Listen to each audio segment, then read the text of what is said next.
গানটা শোনা যাইতো আমরা যখন মোটামুটি ইউনিভার্সিটিতে ছিলাম, ফার্স্ট ইয়ার সেকেন্ড ইয়ারের দিকে, তখন। And you don't have any idea যে কী পরিমাণ পপুলার হয়েছিল গানটা, সবার মুখে মুখে ছিল। সো গানটা তোমাকে কাইন্ড অফ মৃত্যুকে রিমাইন্ড করাচ্ছে কবির ভাষায়। তো দেখো ভাই, মরতে তো সবাইকে হবে, তাই না? কিন্তু একটা কথা মনে রাখো, তোমার মৃত্যুর পরেও যেন মানুষ তোমাকে মনে রাখে, তোমাকে অনুসরণ করে। What you lived for, what you died for. মরতে সবাইকে হবে, সবাইকে, বাট তোমার মৃত্যুটা যেন গৌরবের কোনো কারণে হয়। আমি জানি না আমি কিভাবে বুঝাবো, বাট অকারণ মৃত্যুর মিছিল বলবো না, নিশ্চয়ই এর পিছনে কারণ আছে। বাট যে কারণই থাকুক, সেই কারণটা যেন তোমাকে ভেঙে চুরা না ফেলে।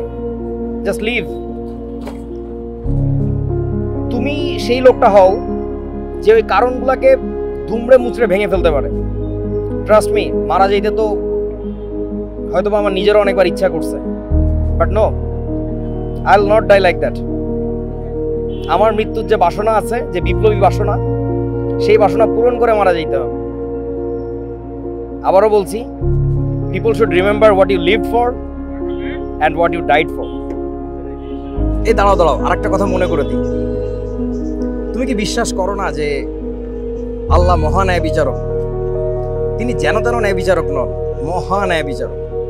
সো তুমি আল্লাহ বলো, ভগবান বলো, যার কথাই বলো না কেন, তিনি তোমার সাথে যে অন্যায়গুলো হয়েছে, সেটা সিস্টেম অন্যায় করুক আর কোনো মানুষ অন্যায় করুক, তার বিচার তিনি করবেনই করবেন। এই বিচারটা তো তোমাকে দেখে মারা যাইতে হবে রে ভাই। So just live on, keep living on. তোমার যে জীবনটা, এটা তো অনেক বড় একটা নিয়ামত।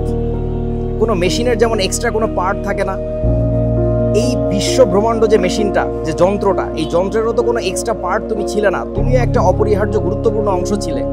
তোমার এই জীবনটার পেছনে তো অনেকের অনেক ত্যাগ স্বীকার ছিল। তোমার বাবা মা থেকে শুরু করে তোমার এলাকার পানের দোকানদার, একজন রিক্সাওয়ালা যিনি তোমাকে পরীক্ষার হলে পৌঁছায় দিয়ে আসছেন, তার অবদান তুমি কিভাবে অস্বীকার করবা? তাকে তুমি কয়েকটা টাকা দিছিলা তার পরিশ্রমের কারণে, বাট তুমি তার যে উপকারটা পাইছিলা সেটা তুমি তো ফেরত দিতে পারো না। এইভাবে ফেরত দেওয়া যাবে না, তোমাকে বেঁচে থাকতে হবে সেটা ফেরত দেওয়ার জন্য। You are an important person, believe that. অপ্রয়োজনে সৃষ্টি করা হয় নাই।